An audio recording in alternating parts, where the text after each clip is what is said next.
मेरा हो मन स्वदेशी, मेरा हो तन स्वदेशी, मर जाऊं तो भी मेरा होवे कफन स्वदेशी।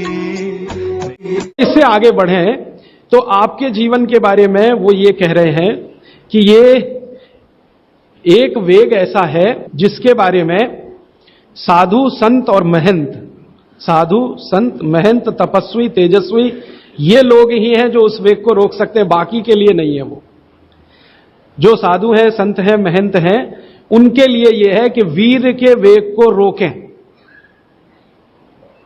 और गृहस्थी जीवन चलाने वालों के लिए है कि वो कभी भी ना रोकें।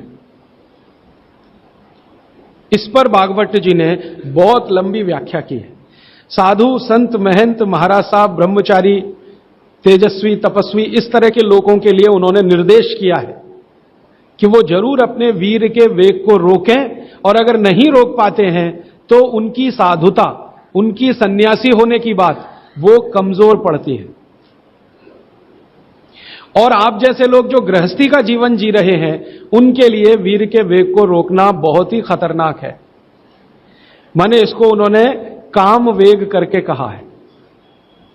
काम वेग गृहस्थ लोगों को कभी रोकना नहीं चाहिए, और साधु संतों को हमेशा तपस्या करके उस पर कंट्रोल करने के लिए ही प्रयास करना चाहिए। तो साधु संतों का जो जीवन है वो पूरा जीवन शायद इसी में चला जाए तो भी वो कहते हैं कि निरर्थक नहीं है।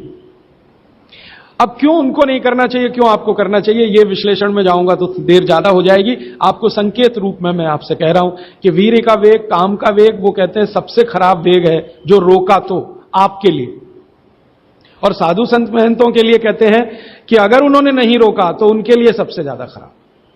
तो उनका प्रयास पूरे जीवन भर ऐसा होना चाहिए जो उसको रोक। अब उस प्रयास में ही उनकी दिनचर्या, उनकी ऋतुचर्या और उनकी आहारचर्या शामिल है। भागवत जी ने कई सूत्र लिखे हैं कि जो सन्यासी हैं, संत हैं, महात्मा हैं, उनकी दिनचर्या, ऋतुचर्या, आहारचर्या आपसे भिन्न है, होनी ही चाहिए। और आपकी दिनचर्या, ऋतुचर्या, आहारचर्या साधु संत और महात्माओं से भिन्न है, जो होनी ही चाहिए। दोनों जगह भिन्नता है, वो जान लेने के लिए आवश्यक है। तो हम कहते हैं ना, साधु संत और सन्यासियों के भोजन तीखे मसाले वाले ना हो, एकदम सादगीपूर्ण हो, ज्यादा उसमें घी तेल ज्यादा इस्तेमाल ना हो, वगैरह वगैरह। तो और आपके लिए बिल्कुल उल्टा, आपके भोजन में तीखे मिर्च मसाले हो तो चलेगा, घी तेल बहुत ज्यादा हो तो भी चलेगा। तो गृहस्थियों के लिए जो जीवन है आहारचर्या, दिनचर्या और ऋतुचर्या का, और साधु सन्यासियों के लिए जो जीवन है दिनचर्या, दोनों में बहुत अंतर है। इस पर लंबा विश्लेषण हो सकता है, समय की कमी। अब मैं आ जाता हूं, आपको जो कुछ मैंने अब तक कहा उसको जरा समराइज कर दो।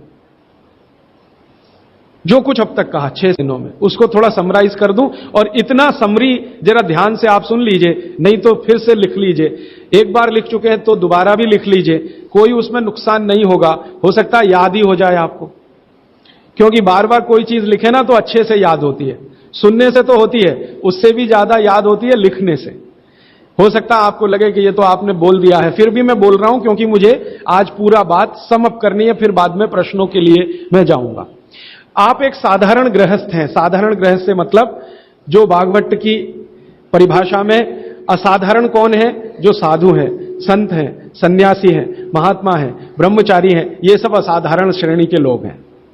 आप जो हैं साधारण श्रेणी में आते हैं। तो साधारण श्रेणी के लोगों को जीवन भर बिना रोग के जीवन बिताना, बिना डॉक्टर की मदद के अपनी जिंदगी को चलाना, बिना विशेषज्ञ की मदद के अपने जीवन को चलाना, उसके लिए उन्होंने जो कुछ कहा वो मैंने पिछले 7 दिन में अलग अलग समय पर आपको बताया।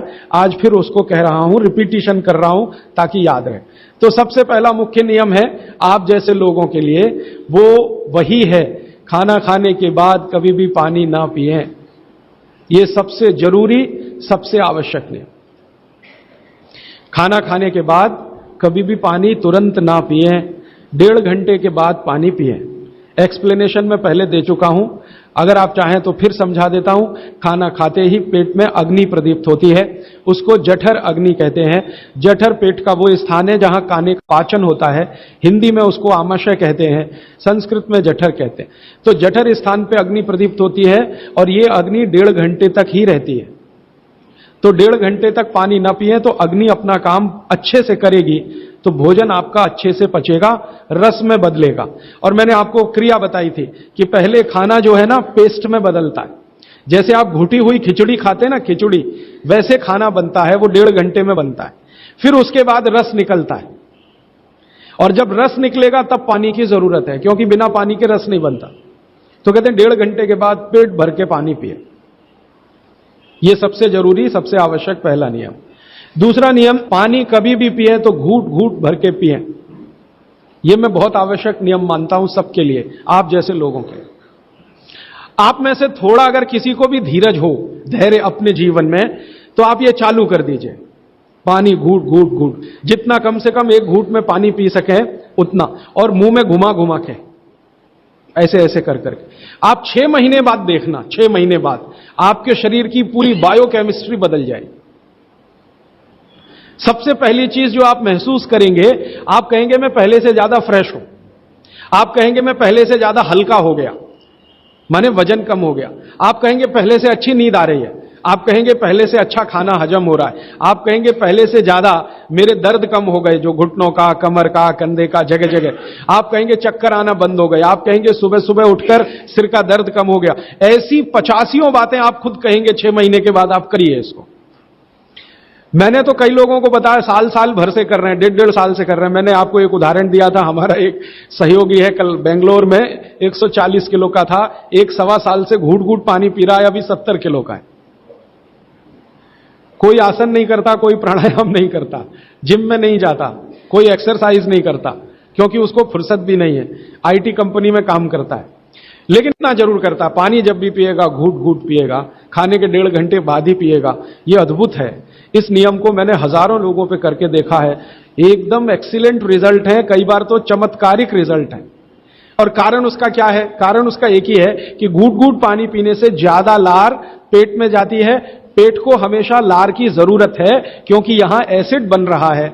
एसिड खाने के समय में जो निकले तो खाना पचे, खाने के आगे पीछे जो एसिड निकलता है वो डाइल्यूट होना ही चाहिए, नहीं तो वो पूरे रक्त में जाकर उसकी एसिडिटी बढ़ा देता है। और वही एसिडिटी है जो आपको हार्ट अटैक लाती है, कार्डियक अरेस्ट की तरफ ले जाती है, ब्रेन हेमरेज करा देती है, पैरालाइज्ड हो जाते हैं आप। गंभीर से गंभीर रोग इसी एक नियम के ना होने से होते हैं। आप पानी गटागट गटागट जो पी रहे हैं, यही एक छोटी सी गलती जिंदगी में आपको सबसे भारी पड़ेगी। ठीक है? तो पहला नियम मैंने आपके लिए कि पानी खाने के 1.5 घंटे बाद पीना, हमेशा पानी घूट घूट भर के घुमा घुमा के पीना है। सुबह का पानी हो या दोपहर का, शाम का, जब भी पिए घूट घूट भर के। पानी कैसे पिए? तो इन्होंने कहा ऐसे करके पिए। ये अच्छा नहीं है, आपके लिए अच्छा नहीं। आपको पानी हमेशा पीना है तो शरीर के नजदीक रख के ही पानी पिए। हमारे भारत में, मैं आपको एक बात ऐसी कहता हूं जो थोड़ी सी हटकर है, लेकिन आपको समझाने में मदद करे। भारत में हजारों साल की जो सभ्यता है, गिलास नहीं है। ये गिलास जो है ना, विदेशी है। गिलास भारत का नहीं है। ये गिलास जो है ना, यूरोप से आया, और यूरोप में पुर्तगाल से आया। ये पुर्तगाली जब हमारे देश में घुस गए, तब से गिलास में हम फंस गए।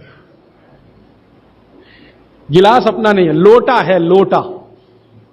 लोटा और गिलास का अंतर आप, लोटा है, और लोटा कभी भी एक रेखीय नहीं होता, वो ऐसे ऐसे ऐसे ऐसे होता है। तो भागवत जी कहते हैं कि जो बर्तन एक रेखीय हैं उनका त्याज्य करें, वो है नहीं, अच्छे काम के नहीं।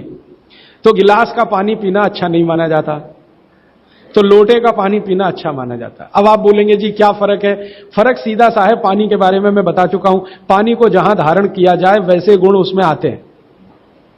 पानी अपने गुण कुछ नहीं है, जहां दे दो वही गुण हो जाते हैं। दही में मिला दो तो छाछ में बन गया, वो दही का गुण ले लेगा, पानी खत्म हो गया। दूध में मिलाया तो दूध का गुण। तो लोटे में पानी जो रखा तो पात्र का गुण आएगा, लोटे का। अब लोटे का गुण क्या? लोटा गोल है ना, गोल है ना, और आप थोड़ा गणित अगर समझते हैं और विज्ञान समझते हैं तो हर गोल चीज का सरफेस टेंशन कम रहता है। हर गोल चीज का सरफेस टेंशन कम रहता है क्योंकि सरफेस एरिया कम होता है। हर गोल चीज का क्योंकि सरफेस एरिया कम है इसलिए सरफेस टेंशन कम है। इसको हिंदी में पृष्ठ तनाव कहते हैं। हर गोल चीज का सरफेस एरिया कम है तो सरफेस टेंशन कम है, और सरफेस टेंशन कम है तो जो पानी उसमें है उसका भी सरफेस टेंशन कम है। तो कम सरफेस टेंशन का पानी ही आपके लिए सबसे ज्यादा उपयोगी है। अगर सरफेस टेंशन बढ़ा हुआ पानी आप पिएंगे तो बहुत तकलीफ करने वाला है। सरफेस टेंशन बढ़ी हुई कोई भी चीज आप खाएंगे तो तकलीफ करने वाली है, क्योंकि उसमें शरीर को तकलीफ देने वाला एक्स्ट्रा प्रेशर आता है। तो गिलास का पानी और लोटे के पानी में जमीन